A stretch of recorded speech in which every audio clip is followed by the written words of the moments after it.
What's up, you guys? Back for the next installment. It's your boy Shock. Today, we have been blessed by UVS Games. We have been given the Tekken 8 Clash decks, Jin and June. Today, we're going to be cracking open Jin, going to be going through his cards, what to expect from him, who these decks are for, and really everything around the Challenger decks. I'm sorry, not the Challenger decks. The Clash decks, soon to be starter decks. But this thing is absolute gas, absolutely awesome, and there's a lot more than just the Clash deck to talk about. So first off, if you are around the game, if you're playing at your local game store, you're gonna be earning redemption points to spend in the redemption store. You're gonna be able to get the alternate art Tekken cards as well. You're gonna be able to get 4 different characters that you will not be able to get normally. There's Devil Jin, Paul Phoenix. Paul Phoenix is absolutely one of the best characters they came out with. I think he's probably the best of these 4 from a meta perspective. I played Devil Jin. He is absolute gas and a fun time. A lot of people are talking to me about Ling Xiaoyu, trying to find a place for her. She's pretty cool. But even I've gotten the most questions about martial law. All these promos look so sick. There are also, which I'll throw up on the screen here, there's also 2 mats that came out with these Clash decks as well. One for Paul Phoenix and one for Jin himself. They look absolutely sick. But also there's one more promo you can get. This is an alternate art of the card in the deck, Jin's Cursed Blood. So a lot of rewards for just showing up to your local game store and just having a good time. These alts are pretty dope and they're free. Well, if you pay for shipping. So you can earn all of those pretty quickly. Actually, I think you only have to play in like 5 or 6 events to get all of them. So that's pretty cool. On to Jin and June. We're gonna be cracking open Jin today. June will be in the video tomorrow, so say goodbye to her for now. Okay, so as we crack this guy open, let's talk about who these decks are for, what's the price point, and when did they come out. They're out November 8th, so if you're seeing this video, it's probably out already. Head down to your local game store and tell them that you want Tekken 8. Who are they for? So this is a $15 deck. Universes has decks in 2 different tiers. They have a they have a $15 Clash deck tier, which is kind of like your starter decks. And then you have the $35 tier, kind of like similar to a Commander style. The decks are a little bit better, a little bit more complex, and they also come with a pack of alternate art foils.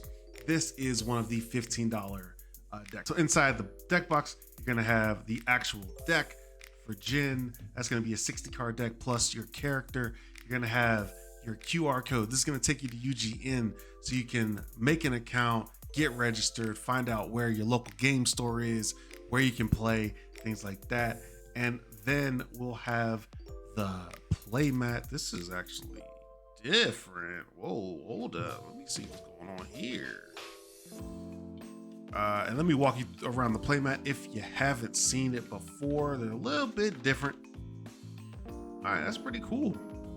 It's actually really cool. So you have your character, you have your stage, card pool, all your zones, and UVS, the way we keep track of life, just like in some other games.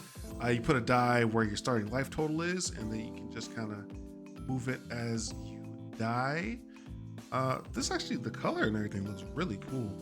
Put more effort into this than they have before. This is really dope. All right. So starting off with the deck, first up we have Jin himself. He's just gonna be straight up. He's a karate specialist, and he plays that way in the game. Universes does such a great job of taking the way characters act in their respective worlds and translating that into some ability or skills in the game that feels like them. So as a karate specialist, he likes to throw a lot of punches, likes to throw a lot of kicks, likes to throw a lot of attacks at one time. He likes to combo. So in this game, he does the same thing. Six card, hand size, 31 life. It says enhance commit this card. That means turn it sideways. Your attack gets +1 speed and +1 damage for each attack in your card pool. So he gets rewarded for attacking again and again. He also says enhance if your rival has 8 or more foundations, your attack gets +1/+1. It's a common theme that he wants your rival to have 8 or more foundations so he can get a lot of those effects off. We're gonna leave him right in the center as we go on. Now this card is probably going to be one of the most used in the entire deck, Blackout. This is actually great in Devil Jin. It's just a 3 low for 2. You'll see that like a lot of his attacks change zones. So you got a lot of highs, a lot of mids, a lot of lows. He comes at you in every zone, just like he does in the game. Enhance, this attack gets +1 damage for each attack in your card pool. And it's only a 3 difficulty, a nice cheap block mod, and a 3 check. So this is one of those things that it rewards you for playing the way Jin wants to play, for playing a lot of attacks in a given turn, and it's a cheap difficulty so you can play it at the end of the string. Devil Jin loves this card. Devil Jin can put like 10 attacks in the card pool in a given turn, and then you're getting a lot of damage on Blackout. So there's a lot of synergy in other characters as well, not just Jin himself. All right, next up, you got Polar Demon Gouge. Now this is one of the cards you want to play first in your attack string. You want to start the turn with this guy. It's pretty hard to block. It's a 6 difficulty, which is pretty expensive, but that's okay because then you're going to have enhanced. Your rival's check to block this attack gets -3. So you're basically throwing a very difficult to block attack. It has EX3, could get even faster, so even more difficult for them to block it. If this hits to start the turn, now everything else is kind of, you're playing with house money. It has a 0 block mod, a very, very good block. There you go, a very good block. And it is just a pretty strong card if you're just running the starter deck. This is going to be the first attack you want to throw in a given turn. So we're going to go through the attacks first and come back to the rest. There's an attack called Geyser. There it is. Now, Geyser is going to be very similar to Blackout. It's basically has the same text, only it gives speed instead of damage. It is a 3 diff with a 2 mid block, 1 high for 4 damage. So Geyser is it's an interesting conversation right now. Which one is better, Geyser or Blackout? It really depends on your deck strategy, you know, where you're going with it. If you're running this rival deck, if you're running this clash deck fresh out the box, Geyser is also going to be a really cool attack. If your opponent, if you think they still could have some things to block with late in your string, you might play Geyser over Blackout because it's more likely to hit. But yeah, Geyser, a pretty cool card if you need to get some damage off late in the string. Next up, we have Brazilian Kick. This says if your character is committed, draw 1 card. Now, of course, you can commit your character by his own effect. He commits in order to give you a bunch of damage and a bunch of speed. And then you can also draw a card off of Brazilian Kick. So you see that there's some synergy there. And you see how it can be a little instructive to new players. Oh, what's this whole commit thing? Why would I do that? When do I do that? If you're playing cards that work together like this, you'll kind of be able to teach yourself when's the best time to use different effects like that. So Brazilian Kick, more of an instructive card than a meta one, but a pretty solid card in the Jin deck. As we go on with these attacks, you'll notice that there are at least 2 copies of every card in the deck, so you don't have to buy, you know, a million copies of this deck to get a playset. We have the 5 diff high roundhouse kick. These are one of the few attacks that are 5 difficulty or more. It has stun 1. That means your opponent is going to commit that many foundations, so 1 foundation in this case. You have the 6 speed for 3 damage. High roundhouse kick, pretty solid. It's just like a normal attack. It's not like something that you're gonna be seeing at, Winter Regional or anything. But in terms of like just playing your friend on the kitchen table, this is a solid attack that they're gonna look at. They're often gonna say, yeah, I guess I'm gonna have to take 3, or Jin says the however much damage because he boosts his attacks so well, as you'll see when we get into the foundations. Next up, we have Over the Shoulder Reverse. It's a 4 diff. Your rival commits 1 foundation for each kick and or punch in your card pool. So this is a 0 speed for 4 damage. So if this is 0 speed, it's very easy to block. It's very slow. Imagine a punch coming at you in slow motion. Very easy to block. However, it is a throw. And the throw means that even if they block, it will still deal half damage. So this thing is going to commit a bunch of foundations in your opponent's stage. It's going to deal damage no matter what. It's very good as far as utility and making things happen. Now, the 3 mid block mod is not a great block, but that's fine. It's doing enough already for it to have a spot in the Clash deck. Next up, we have Switchblade. Look at that kick to the head is crazy. I'm sorry. Hold on, let me close. It's too close. All right, cool. Yeah, that just looks funny. Anyway, it's a 4 diff, 2 low block, very nice block modifier. It's a kick, and it says if this attacker has received a speed and damage bonus, it gets another +1 speed and +1 damage. And you'll see that Jin gives his attacks +1 speed, +1 damage. So this goes even further in that direction, and it's already a 4 high for 4. So if he gives +1/+1, making it a 5/5, it gives itself +1/+1, making it a 6/6.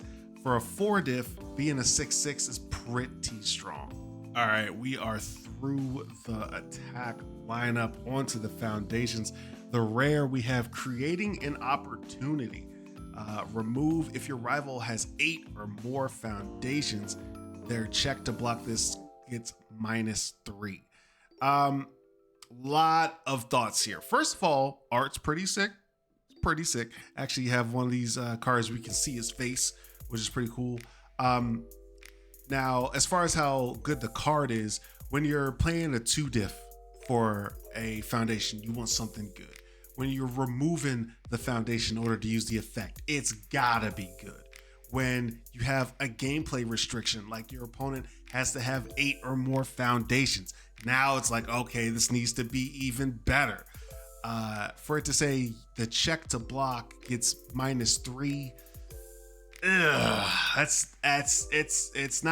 it's not as good as you would want it to be for a card like this. Now, again, this is like an instructive card, teaching people how to manage checks and speed versus how to make things unblockable. That's what this card is about. So this does its job, I think, in being instructive. It's not something you're gonna see in the meta. All right, the ultra rare. See, this is what I'm talking about with the custom art. Just absolute, the Devil Gene, something so central to the character. He's very, very protective of where this Devil Gene is going. It controls a lot of his life. So what did they put on the actual card? Well, it's a 3 diff, which is expensive for a foundation. We have the 2 mid block. It's a pretty good block. 5 check, which is normal for a foundation. What's it do? Well, it's unique, so you can only have 1 on the board. It says spend a momentum. If your rival has 8 or more foundations, your attack gets +3 speed. So you can keep using it because it did not, it didn't flip face down. It didn't commit itself. All you did was spend the momentum to get that 3 speed. And then it says enhance, destroy this card. If your character is Jin, ready your character. So Jin commits himself to give that +1 speed, +1 damage for everything in the card pool. If you have the Devil Gene, it can re-ready. Jin can re-ready and use that effect again on the same turn. Pretty strong in terms of the challenger deck. Kind of see, it's kind of funny. You destroy the Devil Gene in order to re-ready Jin, in order to bring Jin back. Kind of like what he's trying to do in his efforts to, like, you know, kill his father and stuff. So that's pretty cool. A pretty cool story tie-in, I'd say. Next up, we have Awakened Power Stance. 2 diff, 3 high block, high numbers, expensive numbers. We have Enhanced Commit. This attack gets -2 speed. If its damage is greater than its printed damage, it gets -3 speed. Pretty strong. So this is like, it's a reusable commit cost. So that means you can keep giving things minus speed. Usually if you want to give something minus speed, then the damage has probably been boosted. So I think this is probably a card that you could see in meta play. It reminds me of Specialist of Sound, only it's an enhance instead of a response, so it's a little bit easier to play later on in the enhanced step. It's pretty strong, and when you have a reasonable commit cost that can be defensive and it's not unique, so you can have several of them, this is a card that definitely people are going to try to find a way to put it into several different decks. It's on some symbols that aren't the greatest at this point in the meta, especially the good symbol. But we'll see if Awakened Power can help juice some of those decks and give them an edge. Next up, you're going to get 4 copies of Breaking Step. It is the 1 diff, 3 high block. We're just going to say destroy this card. This kick or punch attack gets +1 damage for each attack in your card pool. So another Jin effect giving you more damage. So 1 diff, so it's easy enough to have multiple of these on the board. There's 4 of these in the deck already. So it's kind of cool. I especially like it on the kitchen table, allowing players who are just learning the game to just like end the game. Oh, I'm gonna add an extra 4, maybe 5 damage on the end of this move, and that's just enough. And then we just, I just end it here. I think that's really cool. Now, next up, we have Jin's Cursed Blood. Remember, you can get the alternate art by playing at your local game store and using those points to go down, to have UVS games go down. Go down where? Go down to the shop that you already played at. Have UVS games ship you the alternate art. Here we have Jin's Cursed Blood. Flip, spend 1 momentum. Your next attack gets -2 difficulty. And we also have Destroy, clear 1 non-attack card from your card pool. It's kind of like, that Cursed Blood. He's all about the action. You have -2 difficulty to play more attacks, but if it's a non-attack card, get it out of here. That's kind of like, it's what his burden, that's what his Cursed Blood is about. I think that's pretty cool. How good is the card? It's on some symbols that don't really do this kind of thing. Clearing non-attacks from the card pool. I don't know of an archetype that would use this. Spend a momentum for -2 difficulty. The symbols that have a lot of momentum don't really need this card. So it's interesting. I'm not sure if it'll find a home. I could see it getting teched into something at some point. -2 difficulty is a strong effect. But for right now, I think it finds a nice home in the Clash deck, because you need a way to play all these attacks in the same turn, and -2 difficulty is going to help you do that. All right, next up we have Jins Heart. See, another one that just looks pretty dope. That's why I love this game. All right, we got a 2 diff, 2 low block. We have Commit. If your attack deals damage, your next attack gets +3 damage. Notice a couple of these attacks up here are throws, are cards that have high speed that are hard to block, things that you're going to play late in the string when your opponent might not have any blocks left. So sometimes you can know that Jin's Heart the effect is gonna go off because your attack is gonna deal damage. Also, it is a 6 check, so that is gonna help you get these checks off when you're playing things later on in the string as well. So pretty important card in the deck itself. Am I running this outside of this deck? If it was a 1 it would be a consideration, but it still has the if this attack deals damage modifier, the restriction, and that is just a little bit too much of a question mark to make this card really good. Doesn't he look like he's like in a play? He's about to say, "I'm an Englishman." I don't know why. I just think he looks like that. Jin's karate training. We have a 2-diff 2-high block. It says remove if you have dealt damage this turn. Draw 2 cards. This is actually this is an interesting card. I read this and I was thinking about this for a while because in Universus you draw a lot of cards. Every card you play is a card you're going to draw on your next turn because of the way we draw up to our hand size at the start of all of our turns. So when you have cards in other games that say, you know, draw 2 cards, they always are just like awesome. You just want to have them, you know?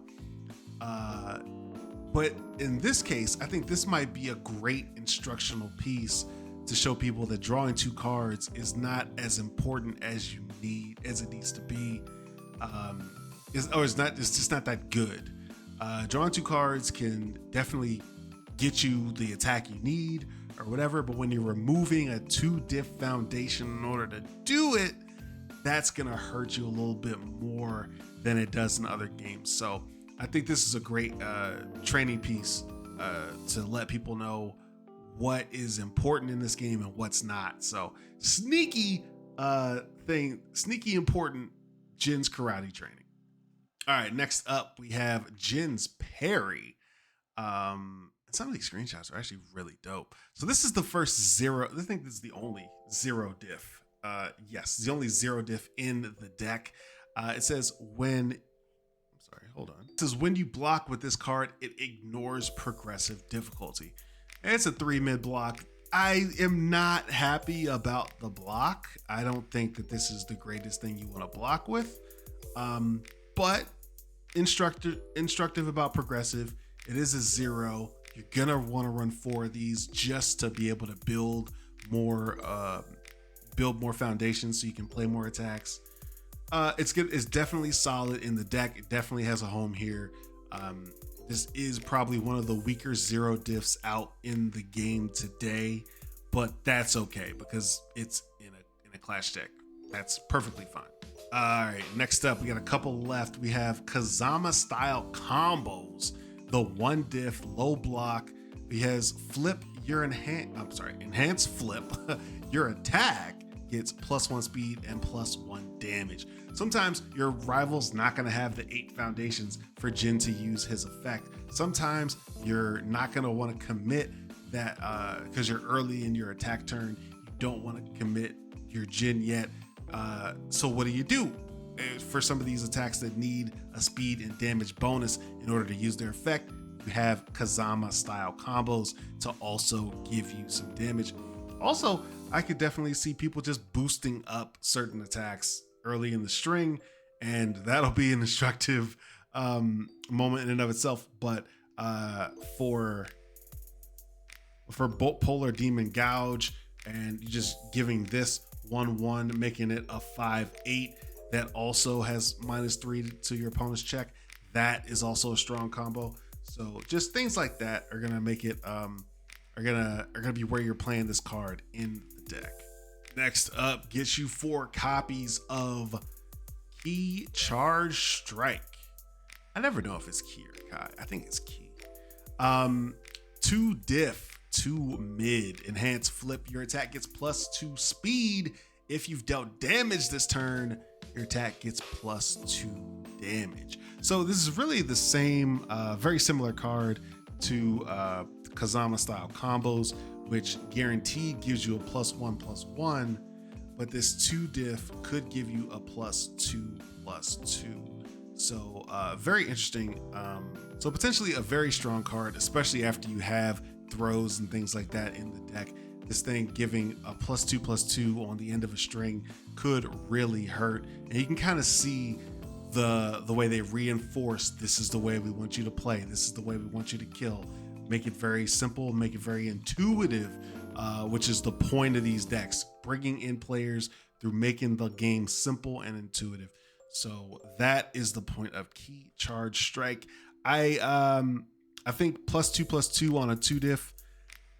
It's interesting. I don't know if there's just an archetype to support it.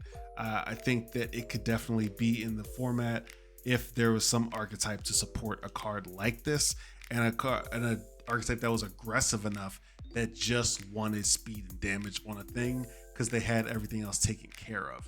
Don't know what that archetype is, but it's a very interesting card.